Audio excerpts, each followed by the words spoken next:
Hey, welcome to Whitefields Community Church Sermon Extra. Glad to have you with us once again this week. I'm here with Pastor Nick Cady, who is the pastor of Whitefields Community Church here in Longmont, Colorado. And we have been going through our series called Desiring the Kingdom as we've been looking at the books of 1st and 2nd Kings. And we're still here in 1st Kings chapter 11.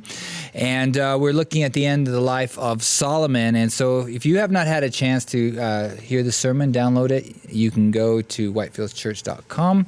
You can download it there, and I'm sure it's already up on our podcasts as well on Apple Music, Google Play, and Spotify. And if you would like, it'd be great if you like and subscribe to this video. It just really helps get it out further so that a lot more people can be blessed by this content. So as I said, we're in 1 Kings chapter 11, and it was come to the end, kind of a sad end of the life of Solomon.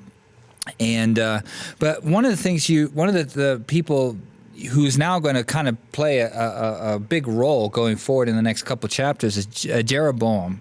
And you were not able to get to him on Sunday morning. And so we just want to take a look, and just kind of see some of the correlations, that we might see with his, and just kind of the God actually just kind of lays out what he wants to do for him and what Jeroboam does with that.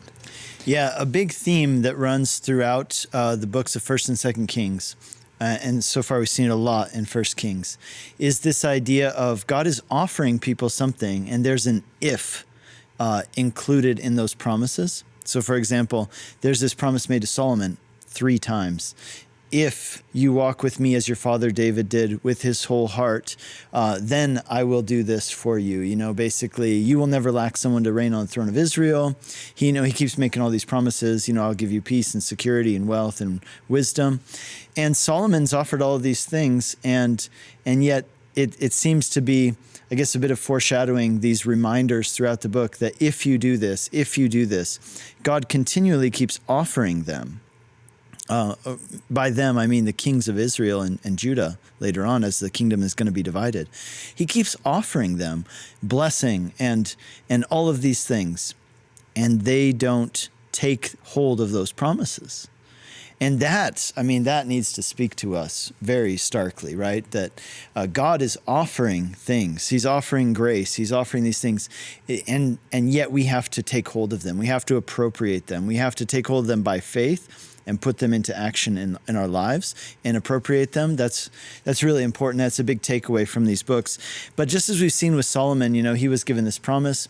We saw in chapter 11 that Solomon went off, almost unbelievable that someone could go to this point. And yet it's again, a reminder to us that if Solomon could do this, why would we think that we would be immune? We're not. We need the grace of God, that old saying, but for the grace of God, there go I. So Solomon goes, the Lord tells him that he's going to tear the kingdom from him. And if you go on later in the chapter, there's this prophet named Ahijah. And Ahijah comes and he talks to he talks to Jeroboam. And there's this whole thing where God says he's going to rip the kingdom away from Solomon, but for the sake of David and for the sake of Jerusalem, he's going to leave one tribe. We know that ends up being the 10 northern tribes end up becoming the kingdom of Israel. The 2 southern tribes become the kingdom of Judah. And we're going to see how that all plays out in chapter 12. But what's really interesting is that in chapter 11, there's this guy Jeroboam who rises up from within Israel against David, leads a rebellion. And part of it is mentioned why he does that. It's mentioned around verse 26 and 27 that he goes against David because David closes up this thing called the Millo in Jerusalem. So anyway, it leads him there. But then God makes a really interesting promise to Jeroboam as you read at the end of chapter 11. And the promise is, he says, I will give you the 10 northern tribes. You will be the king of Israel. And he says, if you will walk with me like David walked with me, then I will bless you. I will bless your kingdom. And yet, I don't want to give away too much, but we're going to see it in chapter 12. He's not going to do that. It's another one of these examples where God says, if you do this, I will bless you. He's holding out and offering this blessing. And Jeroboam just doesn't take it. He decides to go off and again, worship other gods. And so it's almost as if Jeroboam was offered to be the next David. Because if you remember the story with David and Saul, the story was that Saul was the first king of Israel.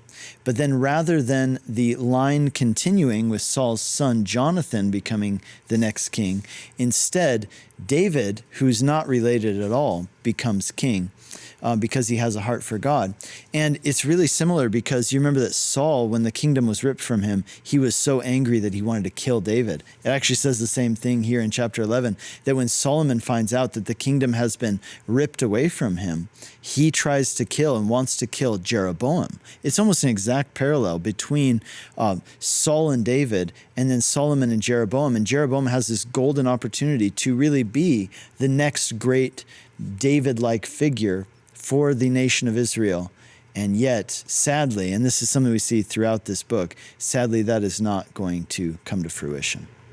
Wow. Well, we look forward to seeing how that all plays out in chapter 12 and chapter 13. And yeah, it just brings me back to one of my favorite verses: delight yourself in the Lord and he will give you the desires of your heart. Just that same if thing. But what is God offering? You know, it's just like, okay, well, I have to work for this. No, but God's giving you the kingdom. I mean, for us as Christians, he's giving you eternal life, you know, and we just have to reach out and take it, you know. And now it's just, you know, some people get caught up over that if, you know, and unfortunately, as we'll see, Jeroboam, he gets caught up on if.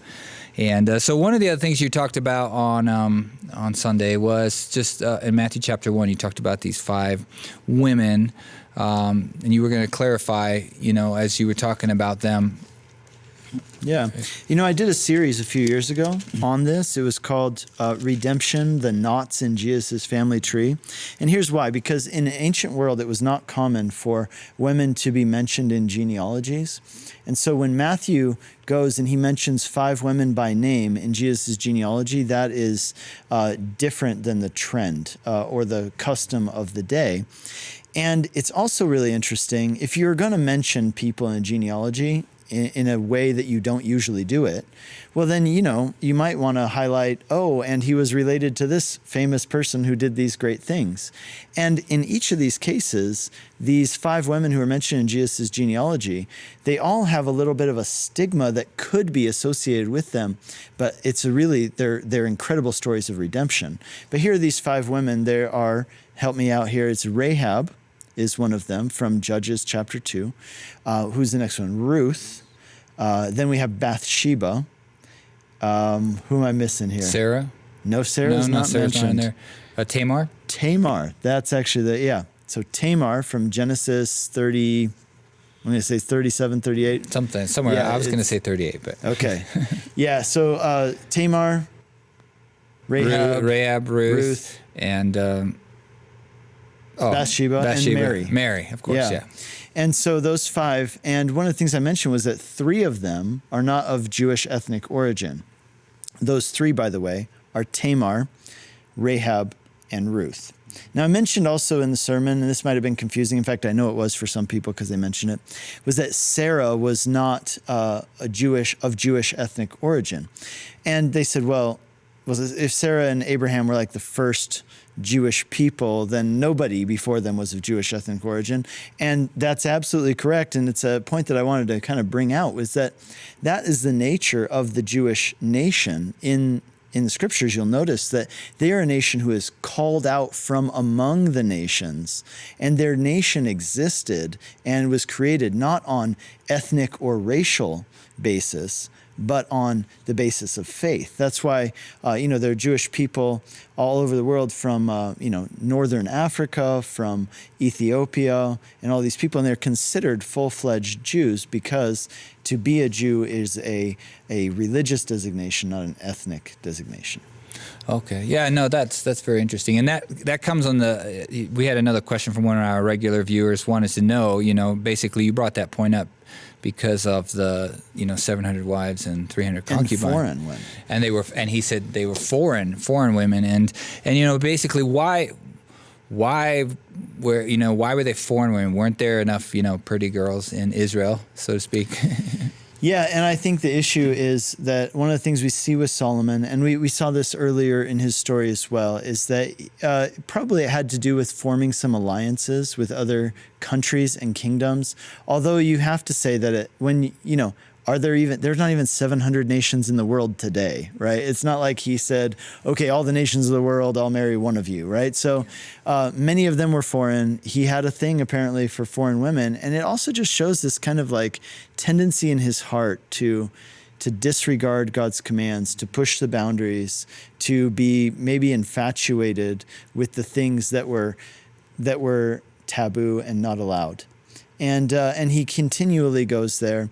Yeah, I think that perhaps some of it had to do with making alliances. And I think that in a way that's part of Solomon's story, is that the reason he wasn't supposed to have many wives, the reason he wasn't supposed to have a big army, for example, or a lot of money, was because the kings of Israel were to trust in God. They were to trust in God for their security. Of course, money represents security, and so does a big army. Right? They were allowed to have an army. They just weren't supposed to have like a ridiculous, massive army. And so he says, well, I'm going to do it anyway. It's a way of creating security for himself rather than trusting in the Lord. And you could say the same thing for the marrying of the foreign women. If he's making alliances, it's a way of him not trusting in the Lord and showing that he's not trusting in the Lord.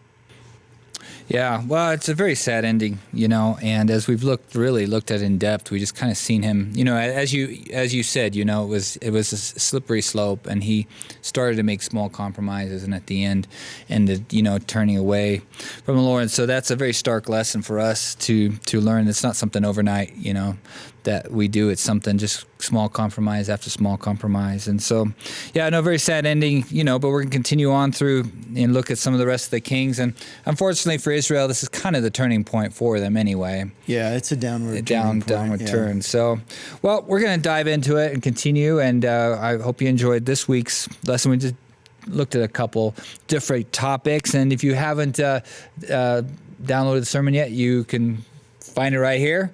And don't forget to subscribe, like, and do all of those things on our podcast, Spotify, Google Play, Apple Music, and all those places. And if you have any questions, suggestions, hey, we'd love to hear it. If you have any other topics you want us to discuss as we go through this series, we definitely want to talk about them. And we look forward to seeing you again. God bless.